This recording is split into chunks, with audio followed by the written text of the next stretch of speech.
Chapter 5 The Island Come True.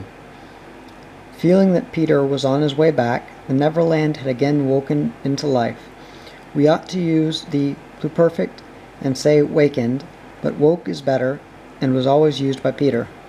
In his absence, things are usually quiet on the island. The fairies take an hour longer in the morning, the beasts attend to their young, the redskins feed heavily for 6 days and nights, and when pirates and lost boys meet, they merely bite their thumbs at each other.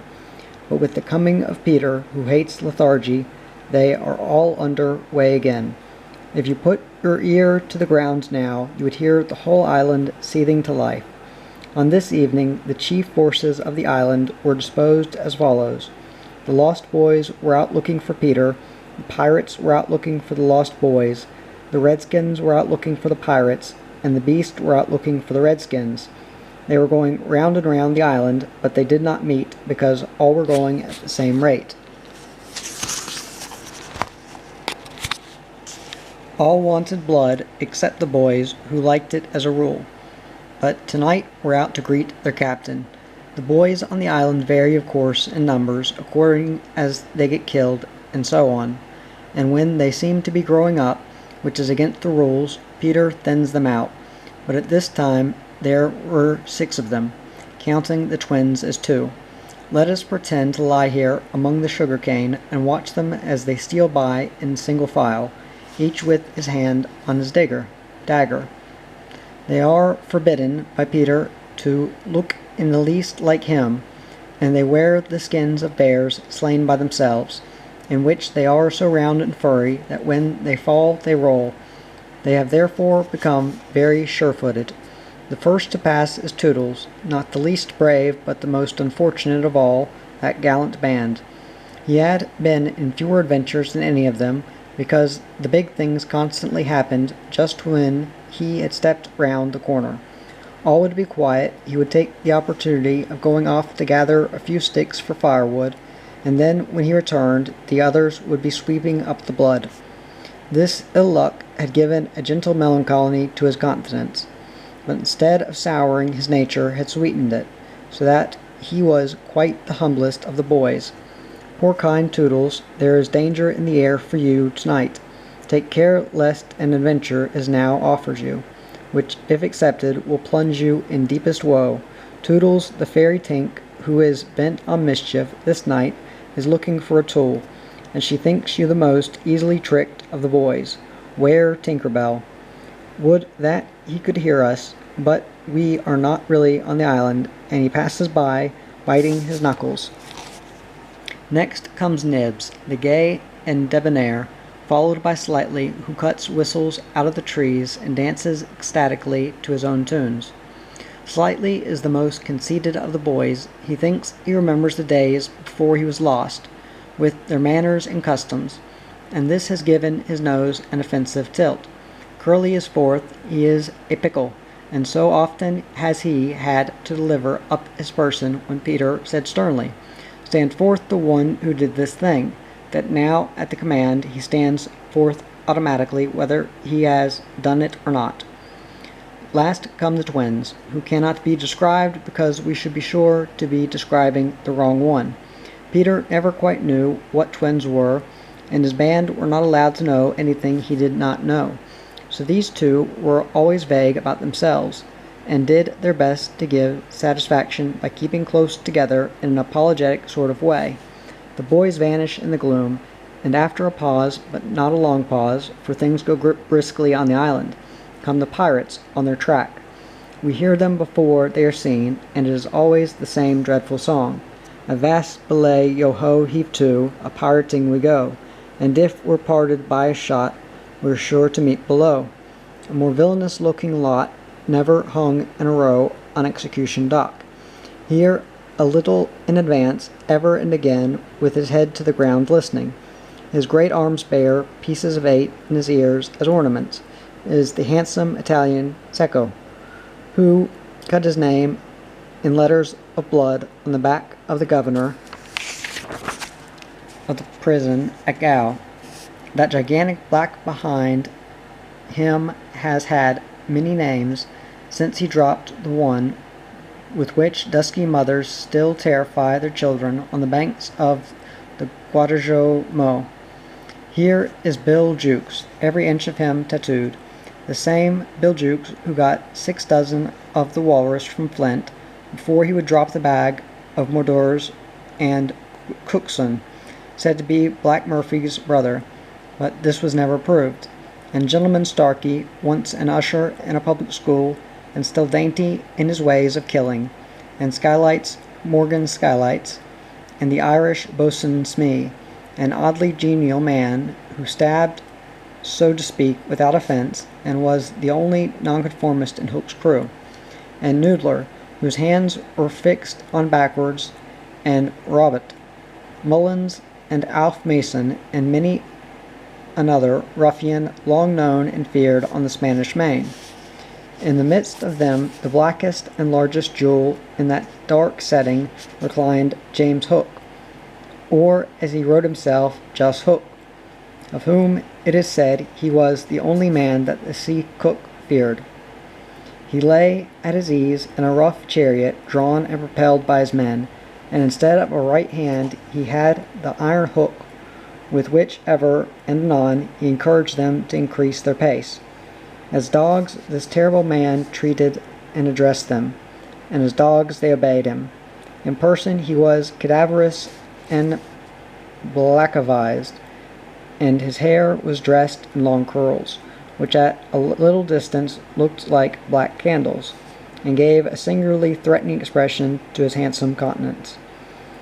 His eyes were of the blue of the forget-me-not, and of a profound melancholy, save when he was plunging his hook into you, at which time 2 red spots appeared in them and lit them up horribly.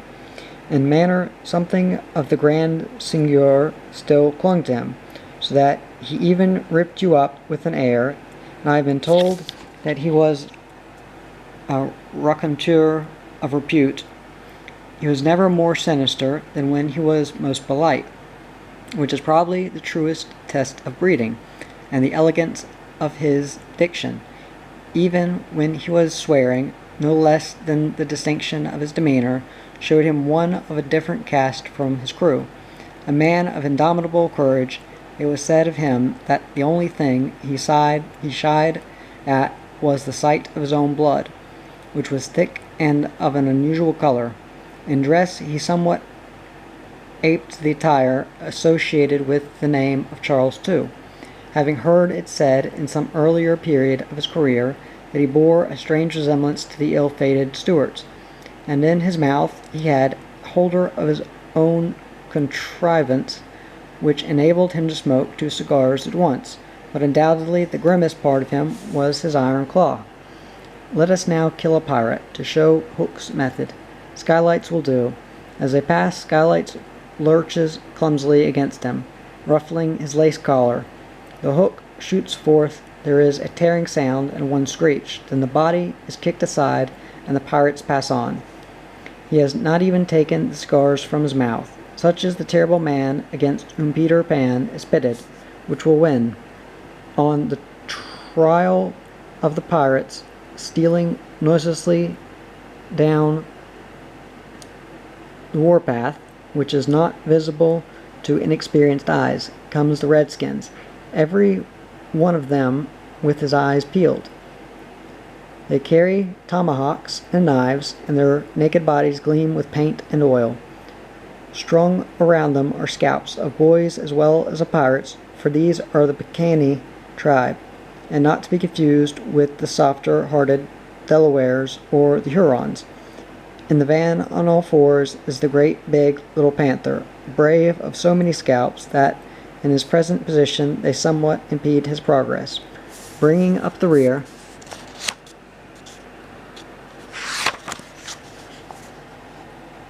the place of greatest danger, comes Tiger Lily, proudly erect, a princess in her own right. She is the most beautiful of dusky Dianas, and the belle of the Pekingese, coquettish, cold, and amorous. By turns there is not a brave who would not have the wayward thing to wife, but she staves off the altar with a hatchet. Observe how they pass over fallen twigs without making the slightest noise. The only sound to be heard is their somewhat heavy breathing.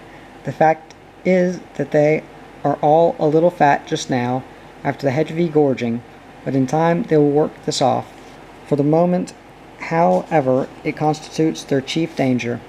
The redskins disappear as they have come like shadows, and soon their place is taken by the beasts, a great and motley procession, lions, tigers, bears, and the innumerable smaller savage things that flee from them. For every kind of beast, and more particularly all the man-eaters, live cheek by jowl on the favored island. Their tongues are hanging out, they are hungry tonight. When they have passed comes the last figure of all, a gigantic crocodile. We shall see for whom she is looking presently. The crocodile passes, but soon the boys appear again, for the procession must continue indefinitely until one of the pirates stops or changes its pace. Then quickly they will be on top of each other. All are keeping a sharp lookout in front, but none suspects that danger may be creeping up from behind. This shows how real the island was. The first to fall out of the moving circle was the boys. They flung themselves down on the sward close to their underground home. "I do wish Peter would come back," every one of them said, nervously, though in height and still more in breadth they were all larger than their captain. "I am the only one who is not afraid of the pirates," Slightly said, in the tone that prevented his being a general favorite, but perhaps some distant sound disturbed him, for he added hastily, "But I wish he would come back and tell us whether he has heard anything more about Cinderella." They talked of Cinderella, and Toodles was confident that his mother must have been very like her. It was only in Peter's absence that they could speak of mothers, the subject being forbidden by him as silly. "All I remember about my mother," Nibs told them, "is that she often said to Father, 'Oh, how I wish I had a checkbook of my own. I don't know what a checkbook is, but I should just love to give my mother one.'" While they talked they heard a distant sound. You or I, not being wild things of the woods, would have heard nothing, but they heard it, and it was the grim song. Yo ho, the pirate life, the flag of skull and bones, a merry hour, a hempen rope, and hey for Davy Jones. At once the lost boys, but where are they? They are no longer there. Rabbits could not have disappeared more quickly. I will tell you where they are, with the exception of Nibs, who had darted away to reconnoitre. They are already in their home under the ground, a very delightful residence of which we shall see a good deal presently. But how have they reached it? For there is no entrance to be seen, not so much as a large stone, which, if rolled away, would disclose the mouth of a cave. Look closely, however, and you may note that there are here 7 large trees, each with a hole in its hollow trunk as large as a boy. These are the 7 entrances to the home under the ground, for which Hook has been searching in vain these many moons. Will he find it tonight? As the pirates advanced, the quick eye of Starkey sighted Nibs disappearing through the wood, and at once his pistol flashed out. But an iron claw gripped his shoulder. "Captain, let go," he cried, writhing. Now, for the first time, we hear the voice of Hook. It was a black voice, but "Put back that pistol first," it said threateningly. "It was one of those boys you hate. I could have shot him dead. Aye, and the sound would have brought Tiger Lily's redskins upon us. Do you want to lose your scalp?" "Shall I after him, Captain?" asked pathetic Smee, "and tickle him with Johnny Corkscrew?" Smee had pleasant names for everything, and his cutlass was Johnny Corkscrew, because he wriggled it in the wound. One could mention many lovable traits in Smee. For instance, after killing, it was his spectacles he wiped instead of his weapon. "Johnny's a silent fellow," he reminded Hook. "Not now, Smee," Hook said darkly. "He is only one, and I want to mischief all the 7. Scatter and look for them." The pirates disappeared among the trees, and in a moment their captain and Smee were alone. Hook heaved a heavy sigh, and I know not why it was. Perhaps it was because of the soft beauty of the evening, but there came over him a desire to confide to his faithful boatswain the story of his life. He spoke long and earnestly, but what it was all about Smee, who was rather stupid, did not know in the least. Anon he caught the word Peter. Most of all, Hook was saying passionately, "I want their Captain Peter Pan. 'Twas he cut off my arm. He brandished the hook threateningly. I've waited long to shake his hand with this. Oh, I'll tear him. And yet, said Smee, I've often heard you say that hook was worth a score of hands, for combing the hair and other homely uses. Aye, the captain answered. If I was a mother, I would pray to have my children born with this instead of that. And he cast a look of pride upon his iron hand, and one of scorn upon the other. Then again he frowned. Peter flung my arm, he said, wincing, to a crocodile that happened to be passing by. I have often, said Smee, noticed your strange dread of crocodiles. Not of crocodiles, Hook corrected him, but of that one crocodile. He lowered his voice.